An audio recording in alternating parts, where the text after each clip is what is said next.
क्या आप जानते हैं कि धान उत्पादन में भारत दुनिया का दूसरा सबसे बड़ा देश है? दरअसल दुनिया भर में धान के किसानों द्वारा धान उत्पादन की आधुनिक तकनीकों का उपयोग किया जाता है। तो वहीं आज भी हमारे देश में कई किसान हैं जो आधुनिक तकनीकों से वंचित हैं। ऐसे में धान उत्पादन की आधुनिक तकनीक को अपनाना बेहद जरूरी है। ये सब और बहुत कुछ आपको बताने आज मैं आपका धनी चाचा आया हूं फार्मर संग फ्राइडे लेके। दरअसल धान की पारंपरिक खेती करने से धान उत्पादन में लागत अधिक आती है और मुनाफा कम होता है। कई बार तो किसानों को फसल लागत भी नहीं मिल पाती। ऐसे में हम अपने एक्सपर्ट से जानेंगे कि किन आधुनिक तकनीकों का प्रयोग करके धान किसान कैसे कम लागत में ज्यादा उत्पादन देकर ज्यादा मुनाफा कमा सकते हैं। तो आइए अब मिलाते हैं हम अपने एक्सपर्ट निधि जी से। निधि जी, आपका फिर से स्वागत है फार्मर संग फ्राइडेज में। Thank you so much. तो सवाल जवाब का सिलसिला शुरू करते हैं। मेरा पहला सवाल है कि आज धान के किसानों के सामने सबसे बड़ी मुसीबत जल संकट की है। ऐसे में धान की खेती में उचित जल प्रबंधन कैसे करें? जी, तो ये भी बहुत महत्वपूर्ण सवाल है, क्योंकि देखिए सिंचाई या जल प्रबंधन जो है वो किसी भी फसल के लिए ज़रूरी है। मगर हम सब जानते हैं कि धान एक ऐसी फसल है जिसमें ज़्यादा ज़रूरत होती है जल की, या ज़्यादा हमेशा हम देखते हैं कि जल भरा हुआ रहता है कुछ ज़्यादातर अवस्थाओं में। तो जो हमारा धान है वो वाटर लविंग क्रॉप है और ज़्यादा जल की ज़रूरत है उसे। अगर हम इसके पूरे फसल चक्र को देखते हैं तो इसमें 6 ऐसी अवस्थाएं हैं जो कि बहुत ज्यादा महत्वपूर्ण है सिंचाई के लिए, तो जिसे हम क्रिटिकल स्टेजेस बोलते हैं। तो ये समय ऐसा है कि अगर आगे पीछे पानी नहीं मिलता या सिंचाई नहीं हो पाती किसी वजह से, तो ये 6 जो स्टेजेस हैं वो बहुत ज्यादा महत्वपूर्ण है, जहां पर कि फसल में सिंचाई की कोई कमी नहीं होनी चाहिए, वरना क्या है कि उपज के ऊपर बुरा प्रभाव पड़ता है।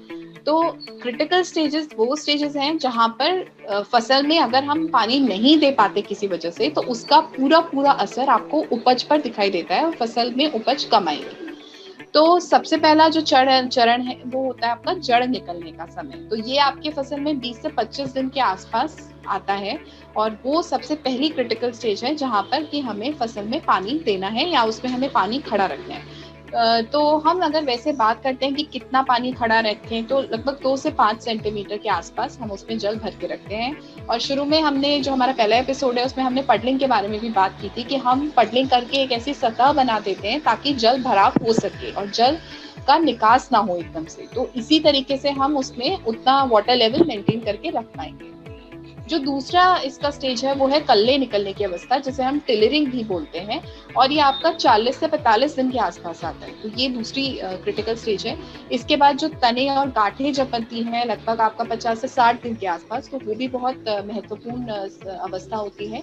फिर आती है आपकी पुष्प अवस्था जो आपकी 80 से 90 दिन के आसपास आती है। फिर आती है आपकी दुग्ध अवस्था जो आपका 100 से 105 दिन के आसपास होगा। और उसके बाद आपका जो मैच्योर होते हैं जो ग्रेन्स, वो आपका लगभग 115 से 120 दिन पे। यहाँ पे जो हमने अवस्थाओं के बारे में बात की है वो ज्यादा महत्वपूर्ण है, और जो दिन या जो टाइमलाइन देखते हैं, जो समय सीमा है, वो थोड़ा बहुत वैरी कर सकता है, क्योंकि हम जिस वैरायटी को हम चूज करते हैं उसके ऊपर निर्भर करता है कि कौन सी जो अवस्था है वो किस समय पे आएगी। क्योंकि हम जानते हैं अच्छी तरह से कि हमारे पास कुछ शॉर्ट ड्यूरेशन वेराइटीज भी होती हैं, कुछ लॉन्ग ड्यूरेशन वेराइटीज भी होती हैं, कुछ मीडियम ड्यूरेशन वेराइटीज होती हैं।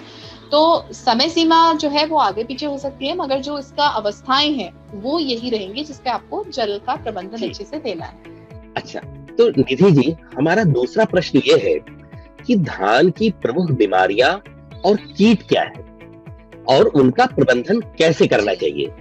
तो जो भी कीट है या जो बीमारियां हैं वो हमेशा से ही बहुत ज्यादा परेशान करती हैं किसानों को, और उसकी वजह से कभी तो ऐसा भी होता है कि पूरी की पूरी फसल खत्म हो जाती है। तो हम सोच सकते हैं कि कितनी ज्यादा मेहनत लगती है एक फसल को खड़ा करने में, उसकी देखरेख करने में।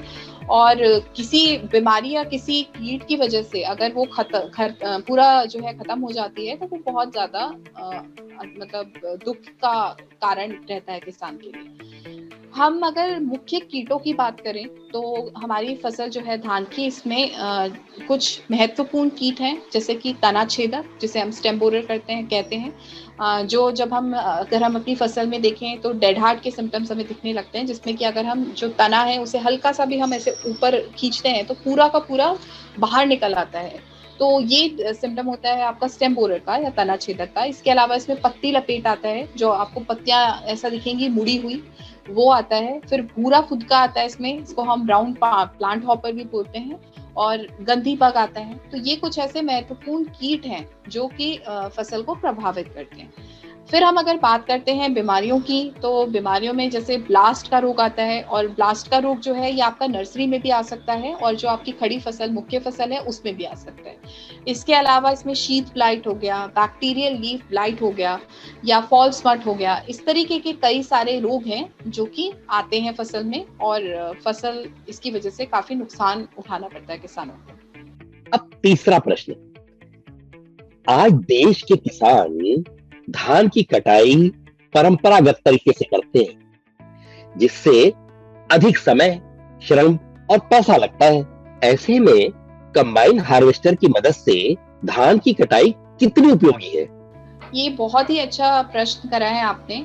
देखिए, आज के समय में अगर हम बात करें तो हम मशीनीकरण पे भी काफी ज्यादा फोकस कर रहे हैं, और उसका मुख्य कारण है कि जो काम कम मेहनत और कम समय में अगर हम कर सकते हैं, तो क्यों ना हम उसे इस तरीके से करें। और आज की जो आधुनिक टेक्नोलॉजी है उसका इस्तेमाल करके अगर हम अपनी कृषि में कुछ रेवोल्यूशन ला सकते हैं, कुछ चेंज ला सकते हैं, बदलाव ला सकते हैं, और किसानों को हम मदद कर सकते हैं, तो वो बहुत ही अच्छी बात है। तो यहाँ पर हम कटाई की जब हम बात करते हैं, तो जो कंबाइन हार्वेस्टर है वो बहुत ही आपके लिए उपयोगी मशीन है, बहुत ज़्यादा सुविधाजनक मशीन है, और इससे आप आसानी से अपने पूरे खेत में जो फसल खड़ी है आप उसकी कटाई कर सकते हैं। अगर हम मैनुअली हार्वेस्टिंग करते हैं तो हम कटाई अलग से करते हैं, उसके बाद में हमें थ्रेशिंग अलग करनी पड़ती है। मगर जब हम कटाई इस मशीन के द्वारा करते हैं, कंबाइन हार्वेस्टर के द्वारा, तो हम सीधे बस मशीन को अपने खेत में चलाते हैं, और उसमें से हमें सीधे जो दाने हैं हमारे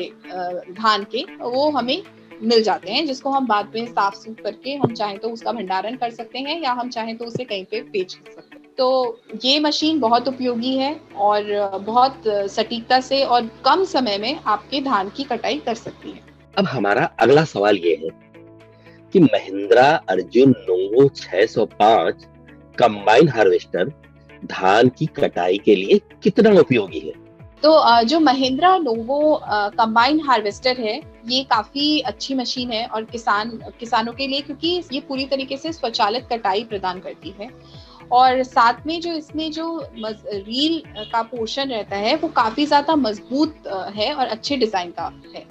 साथ में जो इसका कटर बार है, आप इसे अलग अलग हाइट के हिसाब से एडजस्ट कर सकते हैं, क्योंकि फसल की भी जो हाइट होती है वो वैरायटी टू वैरायटी थोड़ा जो है वो वेरी कर सकती है। कुछ छोटी हाइट की भी फसल होती है, या फिर काफी रीजंस है जिसकी वजह से हमें एडजस्टमेंट चाहिए रहता है, तो वो एडजस्टमेंट हमें यहाँ पर मिलता है। और साथ ही ये कम ईंधन पर चलती है, तो आपको फ्यूल एफिशिएंसी अच्छी मिलती है, और आप ये एक अच्छी कटाई जो है आपको इन सारे फीचर्स के साथ में मिल सकती है। तो इसीलिए ये जो मशीन है काफी ज्यादा अच्छी मशीन है। अच्छा, एक और बहुत ही महत्वपूर्ण सवाल है, किसान भाई इसको जानना चाहते हैं कि धान की उचित भंडारण कैसे करें ताकि फसल को अधिक समय तक सुरक्षित रखा जा सके। हम कई बार सुनते हैं कि बहुत सारा अनाज जो है वो बर्बाद हो गया, या उसको फेंकना पड़ा, या सड़ गया पड़े पड़े। तो ये सारे जितनी चीजें हैं ये हमारे भंडारण से ही जुड़ी होती हैं। तो भंडारण कर हम अगर आज की डेट में देखें तो काफी ज्यादा प्रोडक्शन के ऊपर हम ध्यान देते हैं कि उपज अच्छी हो, उपज बढ़े, मगर उपज जितनी बढ़ती है उसी के साथ साथ हमें भंडारण के ऊपर भी उतना ही ध्यान देना आवश्यक है, क्योंकि उतना जितना प्रोडक्शन होगा उसको आपको कहीं ना कहीं स्टोरेज फैसिलिटी भी देनी पड़ती है।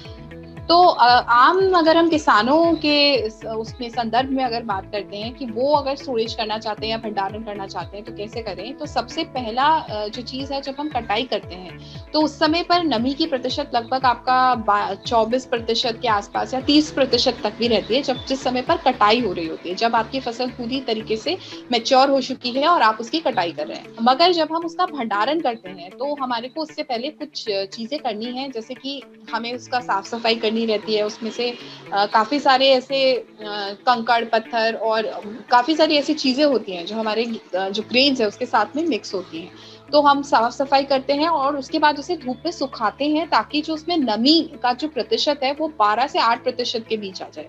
ये बहुत ज्यादा महत्वपूर्ण है भंडारण के लिए, क्योंकि अगर उसमें नमी ज्यादा रहेगी तो काफी सारे ऐसे स्टोरेज पेस्ट हैं, जो कीट हैं, वो लग सकते हैं और हमारा जितना भी प्रोड्यूस होता है वो सड़ने की या कीट लगने की पॉसिबिलिटी बहुत ज्यादा हो जाती है। तो ये बात को ध्यान में रखें। और उसके बाद अगर आप भंडारण करना चाहते हैं तो आप कहीं पर भी जो है आपकी सूखी और जहाँ पर बहुत ज्यादा एकदम डायरेक्ट सनलाइट में नहीं रखना है, तो ठंडी और सूखी जो जगह है कहीं पर भी आप उसको रख सकते हैं, जहाँ पे शेड है, डायरेक्ट सनलाइट नहीं आती है। और साथ में उसको थोड़ा सा जमीन से उठा के रखना जरूरी है। जैसे हम वुडन पैलेट्स या प्लास्टिक पैलेट्स का इस्तेमाल कर सकते हैं, क्योंकि कई बार, हालांकि आजकल जरूरी नहीं है कि आप कैसे कच्ची जमीन वाले एरिया में उसे स्टोर कर रहे हैं, मगर फिर भी जो जमीन से अगर एकदम लगा रहता है तो उससे मॉइस्चर लेने की पॉसिबिलिटी भी बढ़ जाती है, और साथ ही साथ अगर कोई कीट है या चूहे हैं वो ज्यादा नुकसान करते हैं।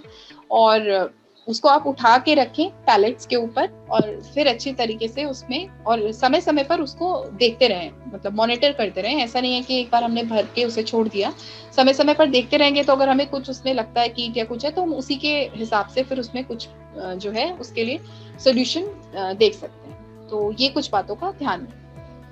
अब हमारा अगला सवाल, धान किसानों के सामने सबसे बड़ी चुनौती खेती की लागत को कम करके अपने उत्पादन को अधिक दाम में बाजार में बेचने की है। ऐसे में किसान इन चुनौतियों से कैसे निपट सकता है? जी बिल्कुल। देखिए, किसान इतनी मेहनत करते हैं तो जरूरी है कि उनको अच्छी फसल मिले और उसके साथ में उनको अच्छा पैसा भी मिले उस फसल के लिए। तो कुछ कुछ ऐसी छोटी छोटी चीजें हैं जो अगर हम ध्यान रखेंगे तो काफी हद तक हम अपने खर्चों पर नियंत्रण कर सकते हैं। तो जैसे सबसे पहला मैं बोलना चाहूंगी, मृदा की जांच कराएं। अब इससे कैसे फायदा मिलेगा कि जब हम मृदा की जांच कराते हैं तब हमें पता चल पाता है कि वास्तविकता जो है, वास्तव में कितने, कौन से ऐसे न्यूट्रिएंट्स हैं या पोषक तत्व हैं जो कम है हमारी मिट्टी में, या ज्यादा है, या अगर सही मात्रा में है। तो आगे हम जितना भी खाद डालेंगे हम उसी के हिसाब से डालेंगे। वरना अभी क्या होता है कि हम कितना भी खाद डाल देते हैं और भले ही हमारी मृदा में उस पोषक तत्व की कमी नहीं है, फिर भी हम उसको डाल देते हैं। तो वो एक अननेसेसरी वेस्टेज है। आपका खाद भी वेस्ट हो रहा है और उसमें आपके जो लागत है वो भी अननेसेसरी लग रही है। तो सबसे पहले आप जांच कराएं मृदा की, और उसके हिसाब से ही आप अगर अपने खेत में जो पोषक तत्व प्रबंधन के लिए खाद डालेंगे तो वहां पर आप काफी हद तक सेविंग्स कर सकते हैं। दूसरी चीज है बीजोपचार। जब हम कोई भी फसल लगाते हैं, अगर हम शुरुआत में ही बीजोपचार कर देंगे तो बाद में आने वाले जितने कीट हैं या बीमारियां हैं उनको हम काफी हद तक रोक सकते हैं। और अगर बाद में वो आती भी हैं तो उसकी सिवियरिटी कम होगा या तीव्रता काफी कम होगी। तो हम उनको कुछ स्प्रेज या कुछ रसायनों के माध्यम से, या जो इंटीग्रेटेड अप्रोचेस हैं, जो हम एकीकृत प्रबंधन के बारे में बात करते हैं, उससे हम उनको काफी हद तक नियंत्रित कर सकते हैं। तो अगर हम बीजोपचार करेंगे तो हम बाद में काफी सारे स्प्रेज को कम कर सकते हैं। तो इसलिए वहां पर भी हम अपना खर्चा कम कर सकते हैं। तो ये एक आध चीजें हैं जिसमें कि आप अपने खर्चे को कम कर सकते हैं। और कोई भी, आप जब भी कोई रसायन आप डालते हैं तो सिर्फ जरूरत पड़ने पर ही डालें, या अगर आप उसका प्रिवेंटिव स्प्रे दे रहे हैं तो भी मतलब जरूरत पड़ने पर ही दें। बहुत ज्यादा स्प्रेज देने से भी हमारा खर्चा बढ़ जाता है और हमें फिर फायदा कम होता है।